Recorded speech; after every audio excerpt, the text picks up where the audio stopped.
Today I want to talk about 5 books that capture the reader on page 1, carry them through a grand adventure over hundreds of pages, and then leave a remarkable impression upon completion.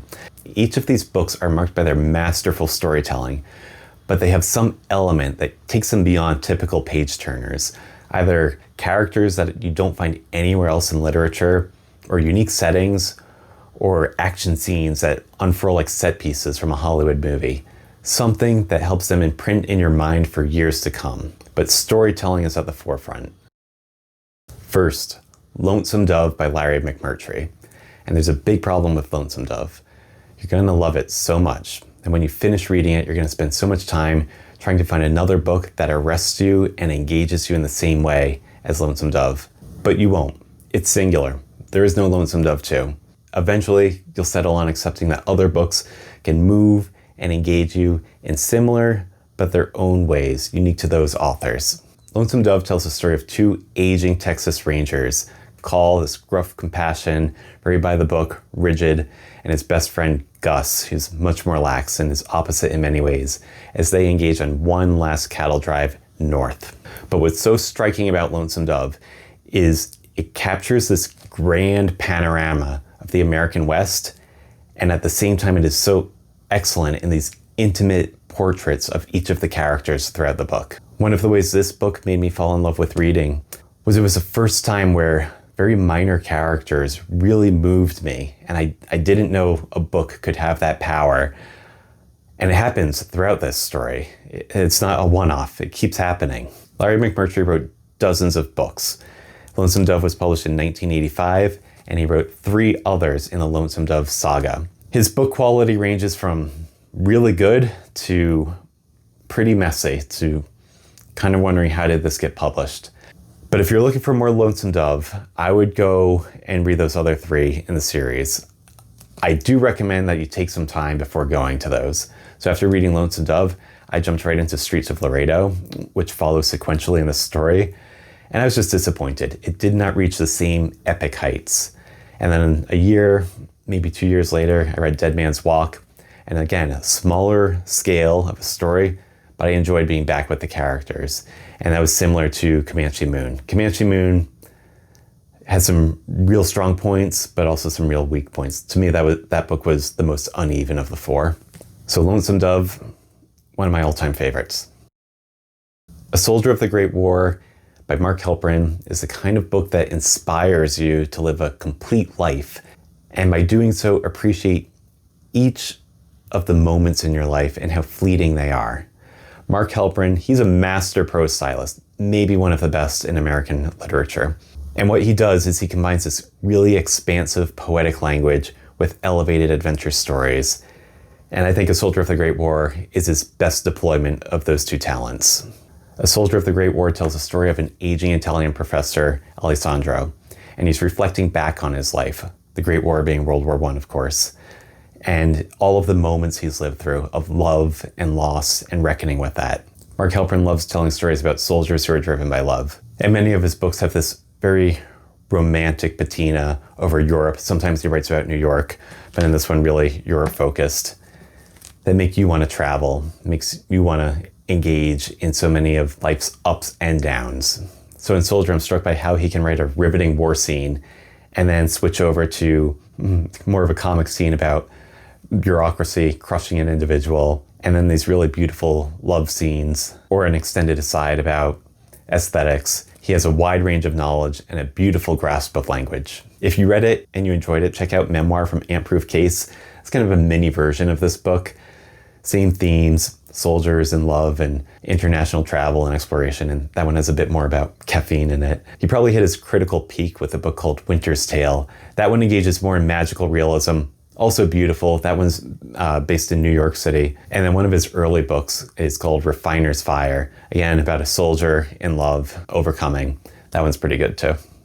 But of all the books on today's list, Mark Halperin is the most of a writer's writer.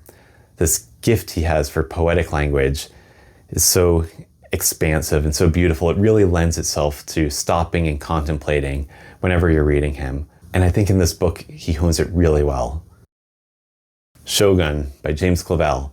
In the last year or two, I've spoken to a couple people not big readers, almost never read fiction, but love Shogun, which is pretty good because it's not a thin book. Shogun covers one of the most exciting eras in world history. It's around 1600 in Japan, and civil war has overtaken the land. The main character, the Shogun, is based on the historical Tokugawa Ieyasu. He not only has to survive, but he also has this grand ambition to become Japan's first unifier, the first Shogun. This book follows a British merchant who's been stranded in Japan, Blackthorn, as he navigates an entirely foreign culture that's largely uninfluenced by colonial powers. This book has everything. If you're looking for political thrillers, you'll really appreciate the shifting alliances as Toranaga, an enigmatic figure, is always weighing and deciding how to make the right move next, even though he's constantly in mortal danger. But of course there's war and there's romance in here too. It was published in 1975, so there are a couple scenes that might induce some eye rolling. But if you like samurai, this is the book. Again, friends who don't read fiction love Shogun. I love Shogun. James Clavell, like a couple of authors on this list, sticks out to me because he brings a respect when writing about a foreign culture. And he wrote a bunch of big, massive novels. So if you liked Shogun, I would suggest checking out Taipan next. Taipan covers early Hong Kong. The level of writing is just as good, really good page turner.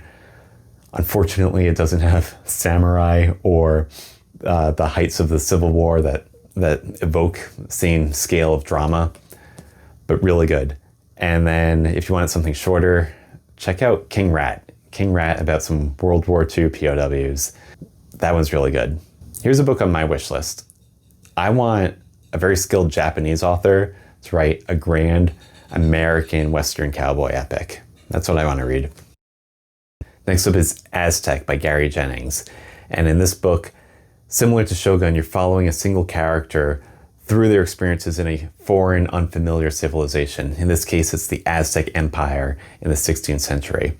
And the Aztec Empire is at its peak. It is magnificent, it's splendorous, but then the conquistadors show up, and we follow Michelin and the destruction of the Aztec Empire. In this book, I like that you're following a single character through these momentous events. And I felt like I was learning a lot about Aztec culture and civilization, but Gary Jennings, he was known for his immersive research. I read that he spent over a decade living in Mexico to research this book, and I don't know if that's true. Maybe just like going down to Cancun for spring break. But reading the book, it feels like it has a degree of fidelity where it's not fantasy. One thing about Gary Jennings, though, he's more gratuitous than the other authors on this list. There's a lot of sex, there's a lot of violence, and there's plenty of moments in this book where I'm sucking the air through my teeth just to read through. This is easily Gary Jennings' best work. It spawned 5 sequels. I haven't read them, I heard they're not good. Most of them were written by ghostwriters or his editor. But when Gary Jennings was alive, he wrote similarly massive tomes covering other historical periods. So Raptor is good. I don't think that one would be published today for some of the gratuity I mentioned, but it's about an intersex individual during the end of the Western Roman Empire. And then he wrote this great book, The Journeyer, about Marco Polo. I think it's really hard to resist a story about an individual who has had everything taken from them. The world is stacked against them, and yet through the sheer force of willpower, they overcome and seize control of their own destiny. And this is one of the best revenge stories ever told. So The Count of Monte Cristo by Alexander Dumas is about Edmond Dantes.